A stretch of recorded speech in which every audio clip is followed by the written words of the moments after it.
وعباد الرحمن الذين يمشون على الأرض هونا وإذا خاطبهم الجاهلون قالوا سلاما والذين يبيتون لربهم سجدا وقياما والذين يقولون ربنا اصرف عنا عذاب جهنم إن عذابها كان غراما إنها ساءت مستقرا ومقاما والذين إذا أنفقوا لم يسرفوا ولم يقتروا وكان بين ذلك قواما والذين لا يدعون مع الله إلها آخر ولا يقتلون النفس التي حرم الله إلا بالحق ولا يزنون ومن يفعل ذلك يلقى أثاما يضاعف له العذاب يوم القيامة ويخلد فيه مهانا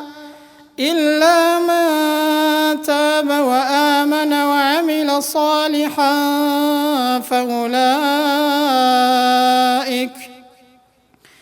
فأولئك يبدل الله سيئاتهم حسنات وكان الله غفورا رحيما ومن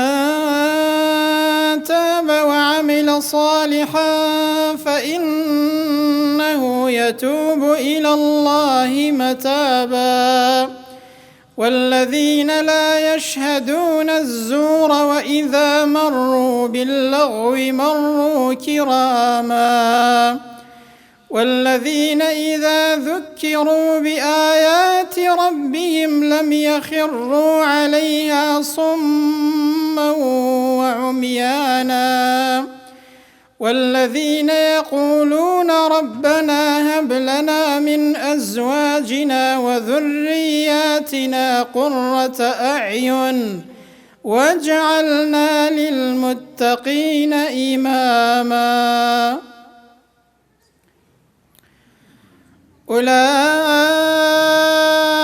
يجزون الغرفة بما صبروا ويلقون فيها تحية وسلاما خالدين فيها حسنت مستقرا ومقاما قل ما يعبأ بكم ربي لولا دعاؤكم فقد كذبتم فسوف يكون لزاما